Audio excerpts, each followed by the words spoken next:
Hello and welcome to our demo for the new features. We'll get started in just a couple minutes, and before I get started, I'd like to share our conference details with you. HOMER Energy is hosting the 6th annual HOMER International Microgrid Conference, and the theme of this year's conference is Microgrids and the Transition to Distributed Energy. So this year it's in California, in San Diego, from October 8th to 10th. And there'll be some great speakers there, including John Wellinghoff, as well as it will take place in a beautiful, beautiful venue. And the conference is very interactive, so there's lots of opportunity to meet and engage with the speakers. Early bird pricing ends in a couple days, so visit the website listed there and sign up to get the discounted price. So welcome again to the webinar. Thank you for joining us. And today we're talking about the new features in HOMER Grid version 1.2. And the agenda is pretty short and casual. I'll give a brief introduction about HOMER Grid and the new features, and then we will build up a HOMER Grid model together which highlights these features. That'll take up the first part of the hour, and then the rest of the times we'll have time for questions. DeWalker is online joining us, and he's the support engineer here at HOMER Energy. And I am Steffi Clowder, the product manager. So once again, thanks for joining us. You can type in questions at any time during the demo. There's a questions box where you can enter a question for staff, and DeWalker can write back responses in somewhat real time, and I'll verbally respond to some of the questions at the end.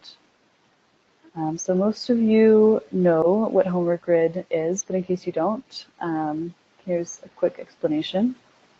HOMER Grid is for designing behind-the-meter distributed generation systems, and it considers the value streams of demand charge reduction, self-consumption, and energy arbitrage.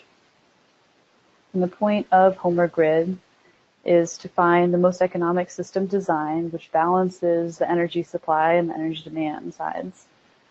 So HOMER Energy has created HOMER Grid for the grid-connected hybrid systems, and we've used the expertise and the experience that we've gathered over the years or decades from serving the microgrid market with the HOMER Pro software.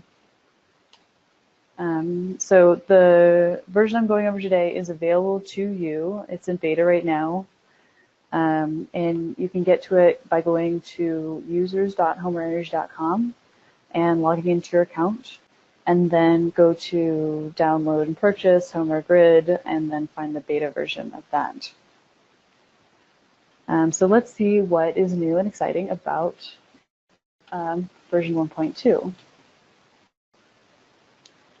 So probably the biggest feature is our Tariff Builder application, which allows you to customize your tariff, and that means you can create tariffs internationally. That means you can create tariffs that aren't in the database that we have or not supported. So it's a very powerful tool, and we'll go over that during the demo. Additionally, we've added the ability for you to import PV production data into your model. So you can combine the power of your favorite solar modeling software and the power of HOMER Grid. We've connected with HelioScope's API, which makes it quick and easy to pull in your PV production data from HelioScope.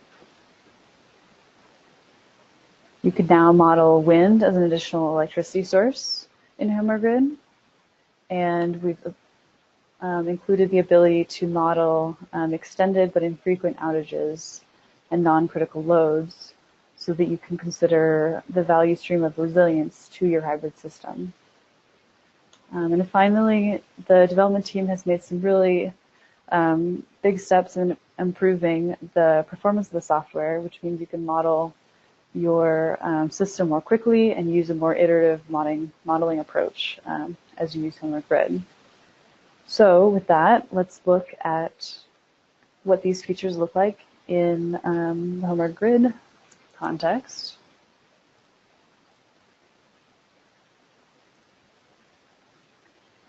And we're starting here with a clean slate on the setup page or intro page, where you define your location. And I know that we have people from both US and Australia on the line, so we will go somewhere in the middle, Hawaii. We'll do Kona specifically as our example case today. Of course, you can type in some notes. Today I want to do an example about an outpatient clinic in Kona, Hawaii. And we can leave the default economics as is, and the main point of defining your location is just to pull in the resources quickly. And let's see, given that, so if you're familiar with HOMER Grid, you'll already notice that some things have changed just a little bit since the 1.1 version. Now you can define a critical and a non-critical load. The point of defining a non-critical load is if you're considering resilience. And so first off, let's just go with our critical load. There are, of course, 3 different ways that you can define your load. You can import a file. That's preferred. That's most accurate. It's most representative of your project. But if you don't have that, we have this OpenAI database for locations in the US, which has 16 different building types for cities across the US, or you can use one of our synthetic profiles, including the ability to build up your own profile. And these are actually quite useful because you can introduce variability into the load. So if you don't have meter data, interval data, we do have options to help you. And today we'll try the OpenAI database for an outpatient clinic.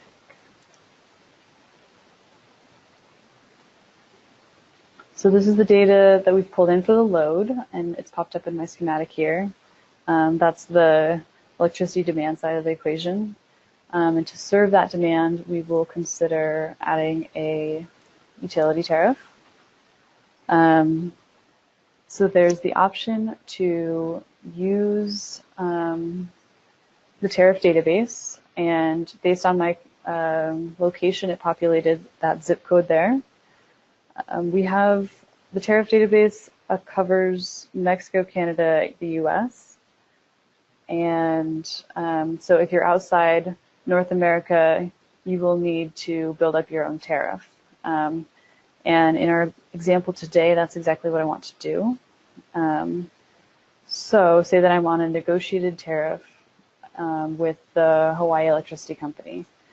And one way that I could build up a tariff is to use this simplified tariff, default tariff builder, where I would name the utility. I could put in an energy charge over the course of the year, and sellback or net metering options, as well as a demand charge applied per month and a fixed charge. And this is a somewhat simplified structure, so if you need a more complicated structure than that, that's why we've developed the tariff builder application, which we can launch. And just to clarify, the tariff builder application is its own program, so it has its own little icon down here. And it is kind of an expert's tool to build tariffs, so you'll want to be pretty knowledgeable about what you're trying to create to be most successful. But we're very, very excited about it. We've worked with a lot of you to help create this. And just talking to the users of HOMER Grid, it's I think there's a lot of excitement around this capability. So let's see what we can do with it. Right now, we're going to create a new tariff. You could also open a saved tariff or combine 2 tariffs if you wanted to combine, for example, the tariff from your energy retailer and the tariff from your energy network for that liberalized energy market. So here, create a new tariff. We'll name it. We'll call it a negotiated Hawaii Electricity Company rate tariff. And you can change the currency appropriately. Then under the consumption tab, you can define prices here that the facility has to pay per kilowatt hour. And so right now there's nothing defined, but we will add a rate. And for clarification, rate is what we're calling some subset of the tariff, the whole structure, not a synonym of tariff. So in this case, let's define a peak and an off-peak structure for the energy. So on-peak is the name, and then you have the option to define whether this rate is for buying, a sellback rate, or a net metering rate. We have tiers if you need them, but let's just keep that simple. So the on-peak rate is, say, 20 cents. You can define which season it applies to. We'll just do the whole year for now. And as a note, the year is irrelevant here, so you can't do multi-year calculations in HOMER Grid yet. You can, however, model multiple utility tariffs. So you could kind of do a risk analysis that way, or get an understanding about different price escalations that way. So we want to do has time of use tariff, and we'll do from 1 p.m. to 9 p.m. Monday through Friday. And then this checkbox is whether this rate applies to holidays, and we'll say the on-peak rate does not, in fact, apply to holidays. So we'll add that in. And we've added a lot of visualization and a lot of features around the tariff. So this is one of the new features where you can look at the course of the year over the hours of the day and see that the tariff that you've defined, or the rate that you've defined, goes from Monday to Friday and from the 1 p.m. to 9 p.m. And this is beta, so if you see bugs, please let us know. We already know about a couple of them within this visualization, but always reach out and let us know if there's something that looks wrong. So now we'll define our off-peak times. And again, it'll be a buy rate for, say, 8 cents. And has time of use. It'll be for the weekends all the time, and for Monday through Friday from 9 p.m. to 1 p.m. going around the horn. And that will apply to holidays. So we have our on-peak and our off-peak times. And check that matches up with your expectations. And then we could do essentially the same thing for a demand charge. We could define a time of use rate where it could have certain seasons and time of use, as well as tiers. But we'll just do an energy rate for this example. As well as we can define any kind of fixed rate, which is applied monthly or daily or annually, quarterly, and specify different seasons for that as well. Or in the other tab, you can define tax rates, and just for fun, we can define our different holidays here. So we've got 4th of July coming up, and you'll be able to see how that comes through in the model. If you define a couple holidays, say Memorial Day, somewhat US specific examples, but it's okay. So then on these days, the off-peak rate will apply because that's how I specified that here. So right now the Tariff Builder is its own application, which means that you're opening it, you're creating this thing, and now you should save it to your local drive. So negotiated rate example. And then we'll go back to HOMER Grid where we'll need to import that. So Now we're back into the HOMER grid interface, and we will import the tariff. So here's the ability to launch it again and then import it. We'll import that negotiated rate example. Click OK. So this UI is also somewhat new. We have the same kind of tabs that we saw in the tariff builder, with the consumption rate defined as we wanted it, and no demand rates, no fixed rates, no tax rates. So this whole interface allows you to check the rates that are included in the tariff, and check the things that you've defined within the tariff builder. So we've received feedback that you don't just want to validate the utility rates as you're doing here, but you also want to validate against a potential utility bill. So we have that capability too. We'll visualize the bill and tariff, and for that you need to define both the load and the tariff, because this is essentially a quick calculation of load plus tariff, or your load's impact on the tariff or the tariff's impact on the load, vice versa. So in this case, you can verify a utility bill against these numbers, as well as we have a similar heat map, which shows that on these holidays, you're being charged the off-peak rate as expected. So that's why there's those middle stripes between the larger stripes. So with this, you'll be able to really gain trust into what's going into the model and what's being modeled. And you can create all kinds of international rates and really just a host of complex tariffs. The value, of course, of the tariff database is that these tariffs are built up for you, so that saves you time. But of course, if you're on a negotiated tariff, if you're outside North America, now we have more capabilities for you. So looking at our schematic, we have our utility tariff defined, which is serving our electric load. And we can consider now what other electricity supply components we're interested in. So PV we're interested in. And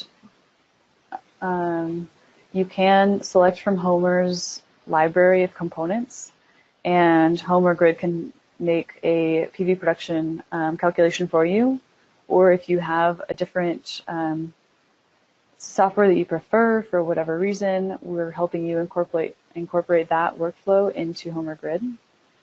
So for example, if your go-to software is HelioScope, we've connected to their API, where you just need to log into your account and put your password, and then you'll be able to see what projects you've modeled within HelioScope. We'll do the example. And there's specific simulations or designs within each project. So you can verify that the size of your project is right, that that's really the one you want to select, and then give the cost per kilowatt. So we'll say $1,500 per kilowatt. And that helps populate the different cost fields here. So based on that cost per kilowatt and the size of your system, we've defined up a cost, and that's $1.5 a watt. And based on the size that you modeled within HelioScope, the size of your system is here. So it's with or without the PV. If you wanted to just consider with or without that sizing, you can very well continue modeling like this. Or if you wanted to combine the power of HOMER Grid and HelioScope, you could use the optimizer, and it would find essentially the most economically sized PV array by normalizing the PV production per kilowatt installed, and then optimizing that size again. So that allows you to combine kind of the economic focus and perspective that HOMER Grid offers with the technical things that, say, other solar production softwares can account for, like shading or anything like that. So other software that you can incorporate is, for example, PV-Syst. We have specific export instructions for the data that you then import into HOMER Grid, defining your size and your cost. Or for any other generic PV production data, you can upload that.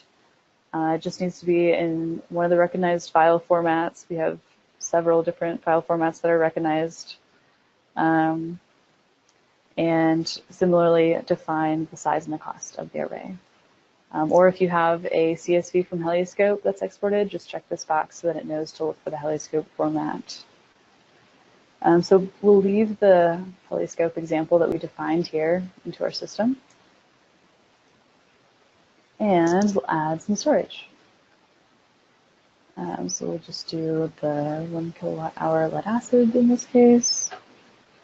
And as always, if you get lost, follow the required changes down there, which was telling us to add a converter, which we just did.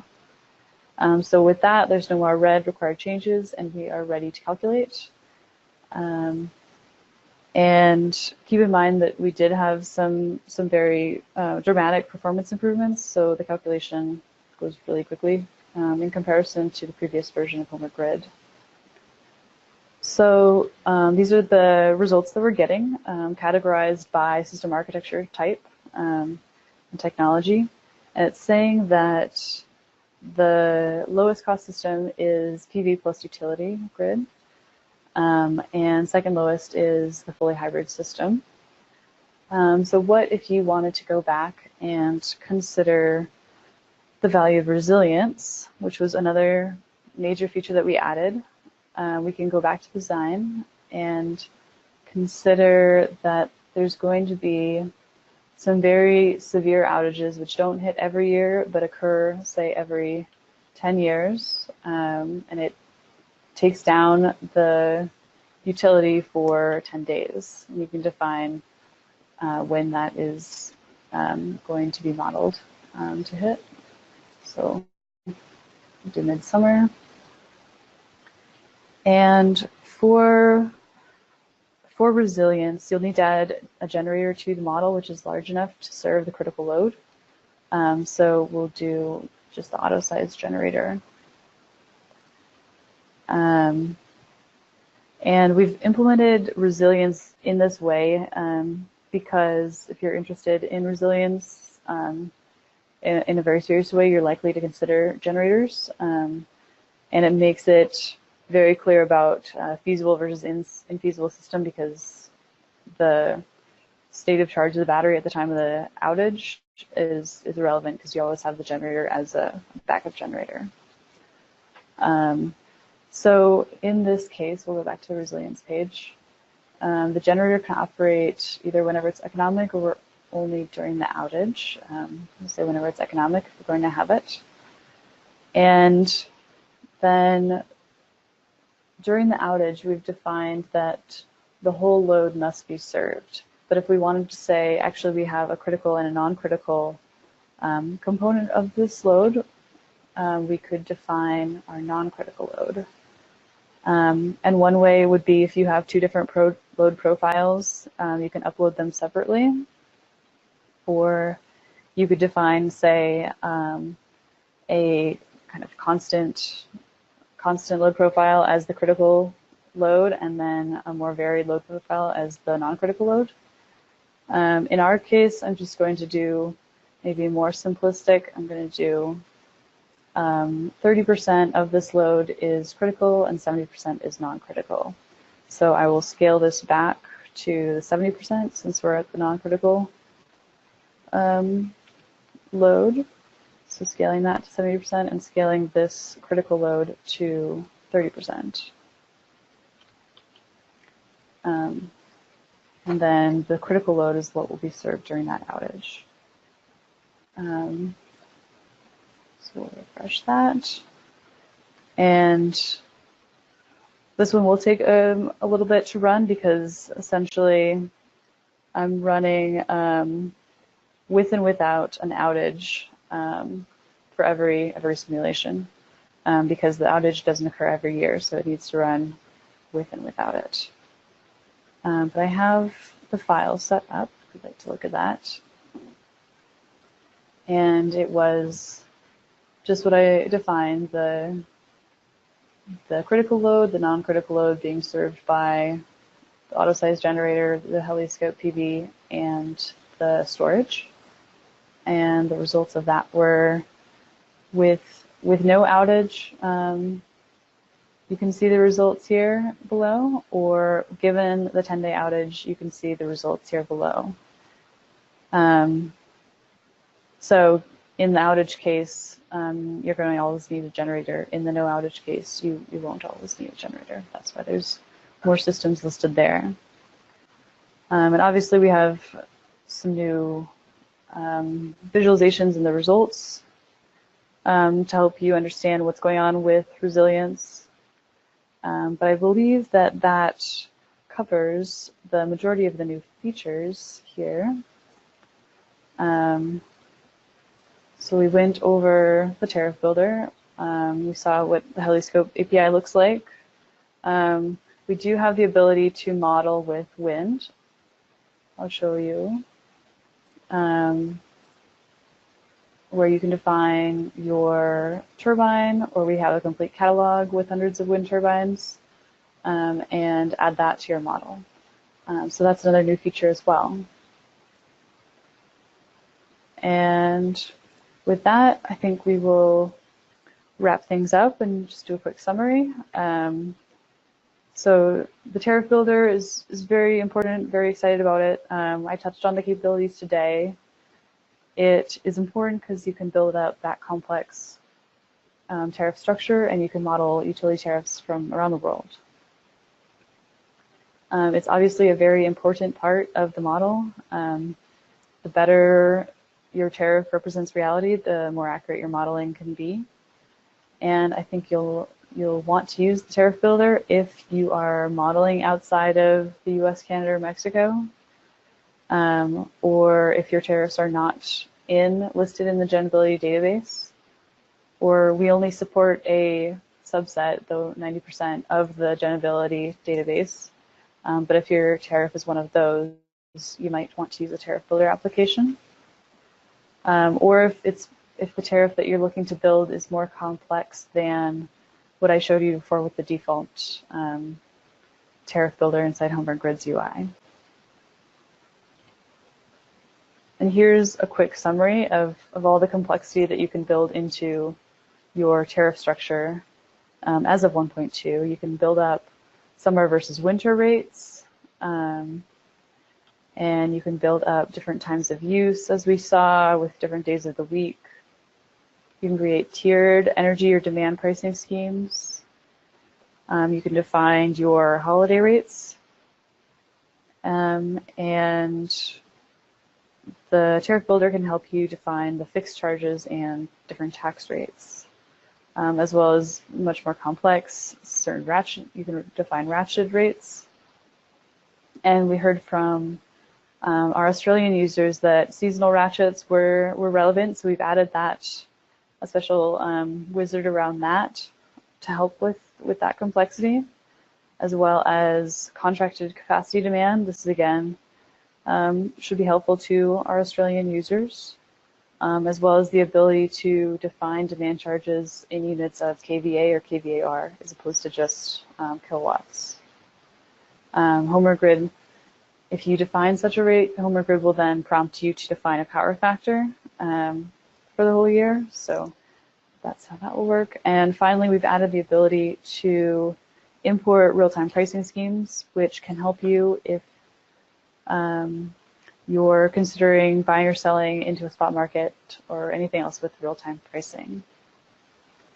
So obviously, that's a lot of things to handle. If it's too overwhelming and tariffs are not your cup of tea, we do have premium support and services where you can essentially pay to have HOMER Energy build the tariffs for you.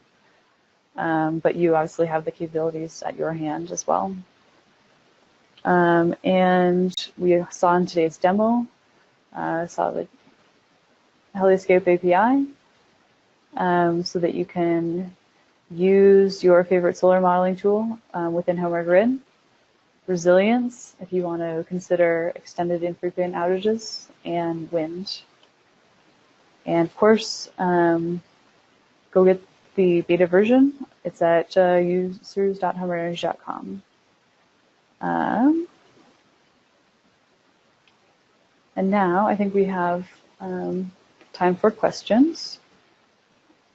Let's see what we received. Let's see. I'm looking at the questions now. Oh, can we briefly discuss battery dispatch strategies? So the dispatch that HOMER Grid uses, which is different than HOMER Pro, is a dispatch with foresight, which means that HOMER Grid considers what the solar resources will be in the next 48 hours, what the tariff pricing structure or prices will be in the next 48 hours, and how much electricity you're going to need in the next 48 hours. And based on those three things, it looks and tries to operate the system in a least cost way.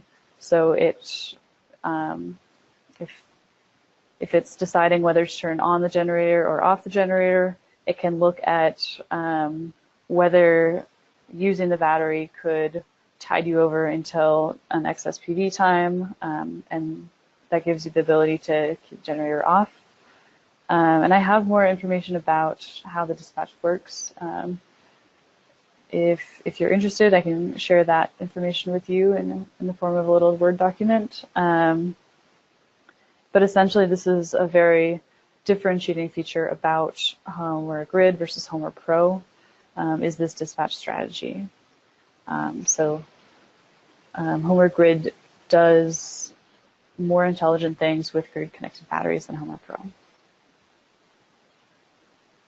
Can you apply HOMER Grid to a project in Africa? Yes, given that there's the Tariff builder now that opens up HOMER Grid to a much more international audience. The intent of HOMER Grid is to make an economic decision between buying from the utility or generate it on your own. So that was the thought behind HOMER Grid, and in that line of thinking, there's less focus on unreliable grid. So unreliable grid is not yet included in HOMER Grid. So if you need to define outages that happen every day or on a scale of more than once a year, HOMER Grid is not quite right. HOMER Pro would be better. But essentially, if you're doing a grid-connected system, making just the economic decision, that's what HOMER Grid is really good for.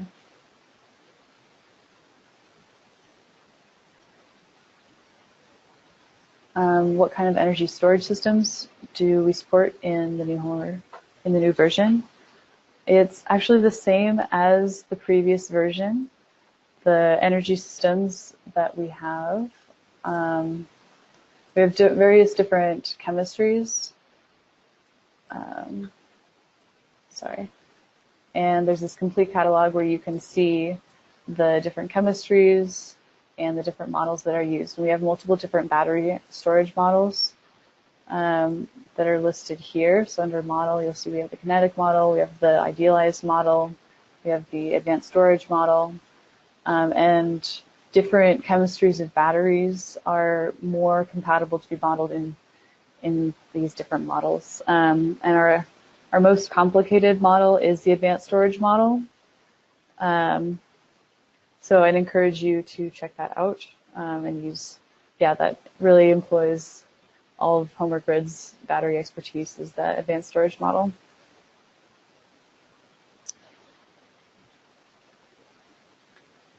Do we have the ability to add multiple generators with a load maintenance schedule? Right now, only one generator can be handled at a time in the HOMER grid model. That has been a somewhat popular feature request, so it's not included in HOMER grid right now, but it could be in the future, certainly.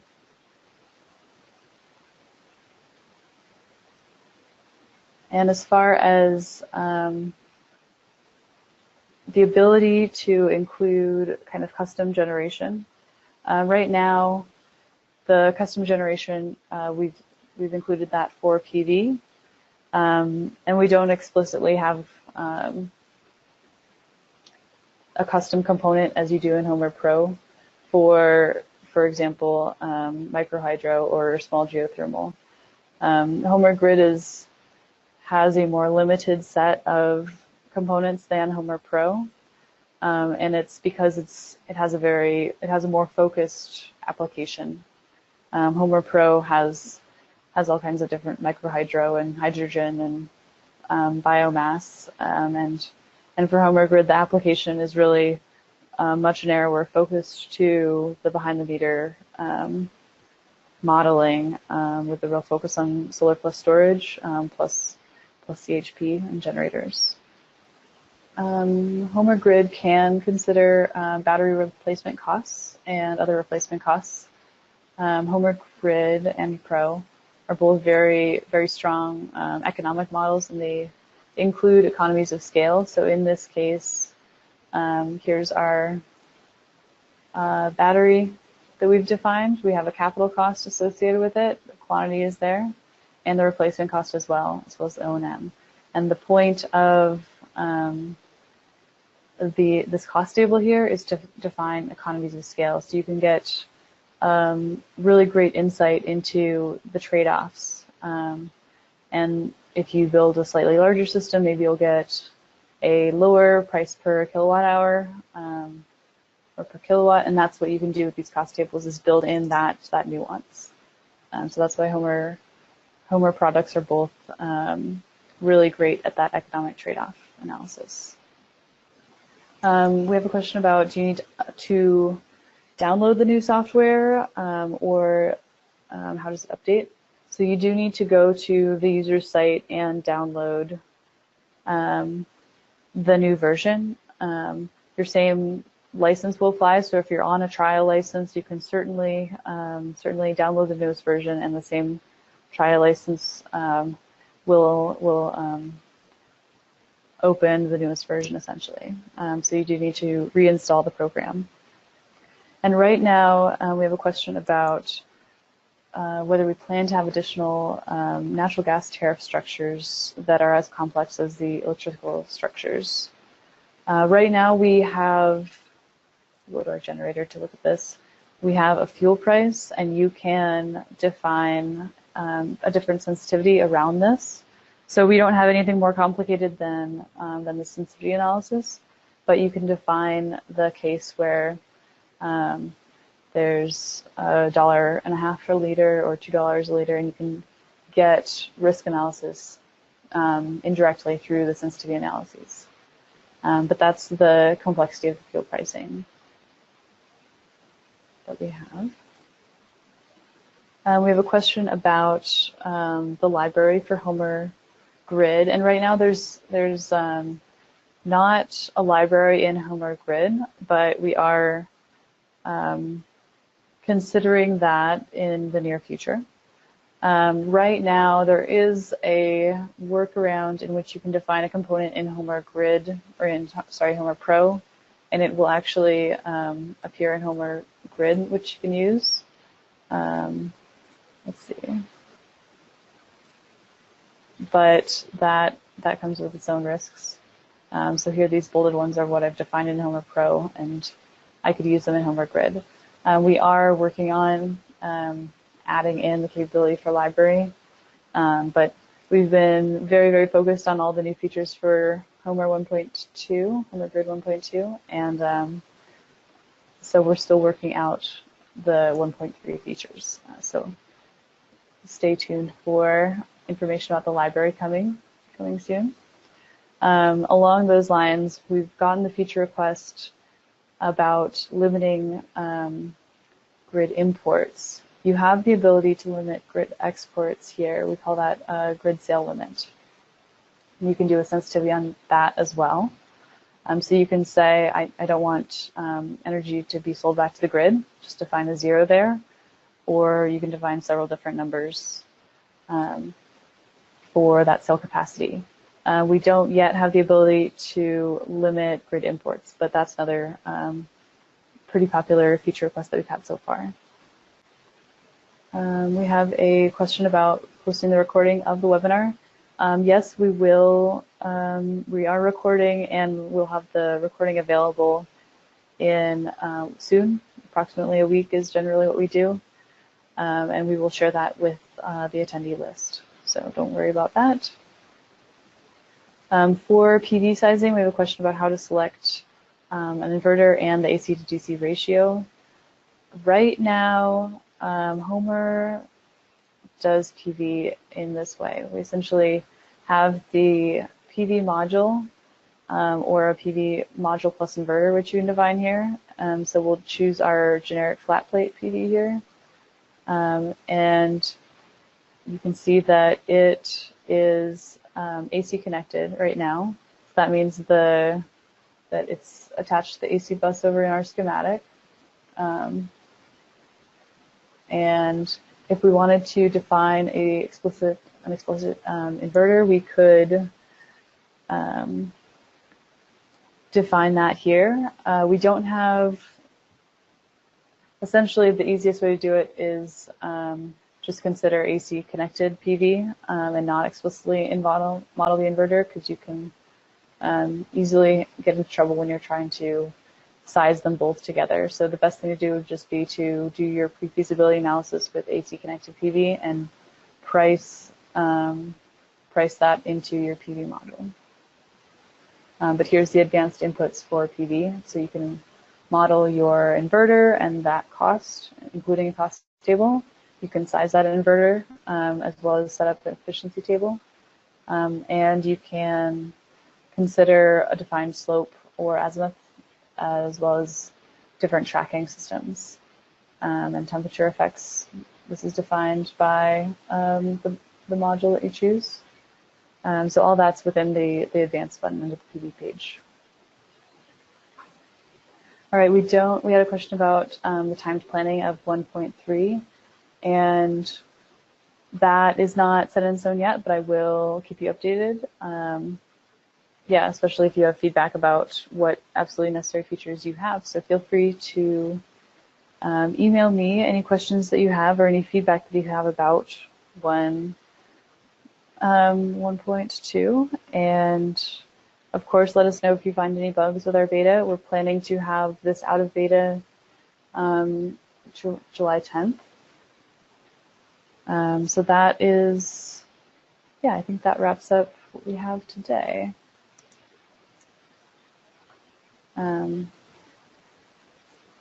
All right, so just to wrap things up, feel free to reach out about anything that I've missed. Our next webinar is going to be in July with Distributed Energy Magazine, so look for an email about that.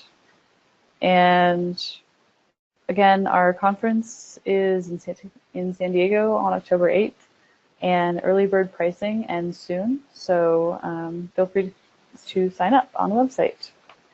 And thank you very much for joining us today. Thank you for your time, and I hope that you check out version 1.2.